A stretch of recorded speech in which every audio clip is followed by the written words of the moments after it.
Hello, everyone. This is your host, BB Gamer, and this is my review of course, Resident Evil Requiem.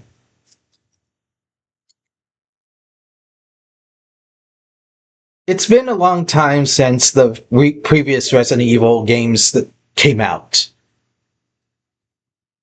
The previous one that we had was Resident Evil Village. And from here, we gotten a lot of remakes from Resident Evil 2, 3, and 4.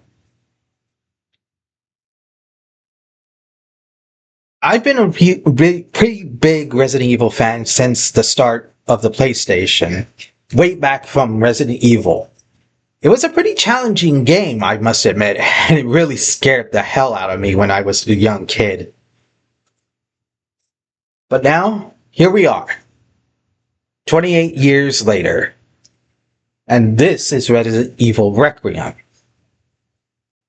I currently finished the game 100%, with the exception of doing the insanity mode. I don't know how it's going to be, but I'll eventually get around to it. But I will say that the whole thing was a real big enjoyment. I will not stress enough to say that this game really deserves to be a Game of the Year contender to Pragmata 2. I can't believe that Capcom has been making hit after hit, and I believe that this game really put them on the map along with Monster Hunter Stories 3 and then Pragmata 2. I'm just like, wow, Capcom has really been on a roll lately. But let me give you a little bit of backstory on why I think this game is good. A long time ago, like I said before, I played all Resident Evil games, starting from the very first one, and any other subsequent Resident Evil game that came before it. But the game that really also got my attention was the second one, because, of course, who wouldn't want to play Leon S. Kennedy? Back then, he was just a rookie cop, trying to wrap his mind around everything that's been going on with Raccoon City ever since the start of the T virus infection. And ever since then, Raccoon City's been destroyed, and I've always enjoyed Leon S. Kennedy. I always wanted to see what kind of situations he would end up being in. And then 4 came out, which was considered to be the greatest game out there, and I really enjoyed it too. I even still play it on my Switch and any other game, any other system that I was on. And throughout all this, I always figured the more that Leon has been going through, who knows what kind of dangerous situation he might end up being. And now here we are with Resident Evil Requiem right here. We find ourselves in the shoes of a new protagonist, which is Grace Ashcroft, from a certain game, which I will be honest, I never played before, but I heard information from sources from another shout out to this one, Gamerthumb TV. They done extensive videos on the Resident Evil timeline, the lore, and anything else in between. And when I watched a video in regards to the Resident Evil outbreak, I understand that Grace Ashcroft was a daughter to Alyssa Ashcroft, which is the reporter in said game. So there is some sort of semblance of connectivity and canonicity between the games, because that game sometimes may not be true, but now with this game there is a connection to it. So, and I really think that it is good that it connects to the two games together, of course. As now I stated, Grace Ashcroft, new character. People may have a little bit of a issue with her, but I think she makes us a great character to start off with the whole horror aspect, because she's she never experienced the T virus. She never experienced the terror that anybody else went through during the other Resident Evil games. And then she finds out that she's connected to the founder of Umbrella, Oswald Spencer, and she's the key to unlocking some sort of virus, which is called Elpis. But then again, also cut to Leon Kennedy, who's also undergoing some sort of character development himself, because from what we know from the start of the game, that he's suffering from some sort of illness, which is dubbed the Raccoon City Syndrome, or Umbrella's Curse. And then there's also this other antagonist, which is actually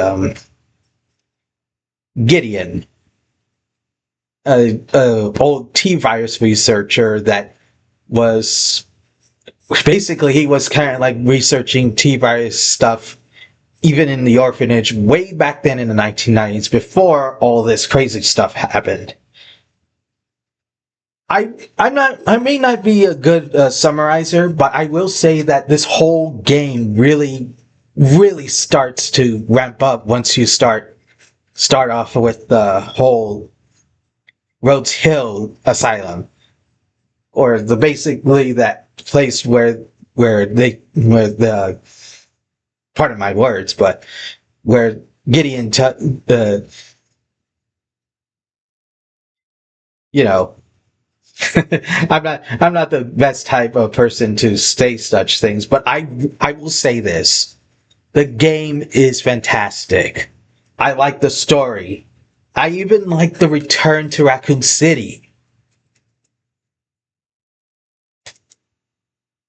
From everything that we have learned, we thought that the whole missile strike was a nuke.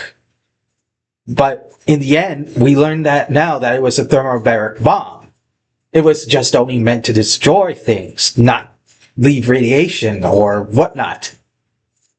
And in the end, Raccoon City has been standing like a dead city for nearly 28 years without anybody else exploring it or making repairs, because they thought that the fallout of the nuclear strike made the whole place toxic.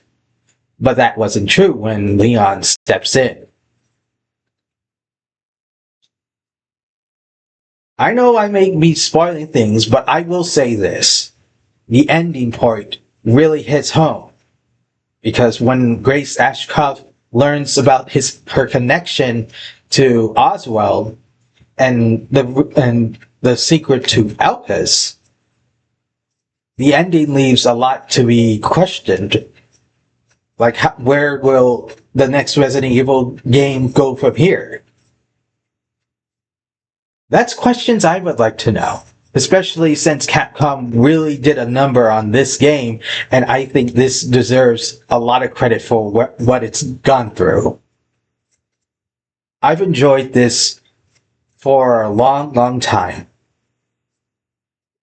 For an entire month, I've been playing this game nonstop. I just can't get enough of it. I've always sure, this may be just like a kind of a game that you would try to finish and then put away, but I just don't feel myself trying to, oh, now that it's all done, I'm going to shelve it. That's how I don't feel about it. Because this game really is so fun to play. Even if it does give you a sense of dread or terror whenever you experience the stuff that Grace goes through, but when you go through Leon's campaign, you feel like you're unstoppable. Even if the zombies are a lot more threatening and try to take a bite out of them. Okay, so what do I rate this game? It's not perfect. I mean, there are some semblances of unfairness to the game, but I'm not going to peg it down. Personally, in my opinion, I would give this game a perfect 10. Because it has this It has the story, it has the character development for Grace, and it has the badass this campaign for Leon. And I like the way how old he is. He's much more gritty. He's been through a lot, and not only that, the his own T virus infection was really trying to hammer him down to the point where he might turn. And I just it's just a fantastic game, and I highly recommend that everybody he plays this just to experience it. So all in all, the game is a perfect 10 in my eyes, and I highly suggest anyone that want to try to do a Resident Evil game would start with this. Sure, you may not understand it because there are a lot of more. There's a lot of things it covers that you may not understand, but I would still suggest that you give this game a shot. Anyway, that's all I have to say. Resident Evil is a game that really deserves all the love it's been getting. And I highly suggest that anybody else would try to play this and give their own thoughts a try. Anyway, this is BB Gamer, and I'll see you again for the next review.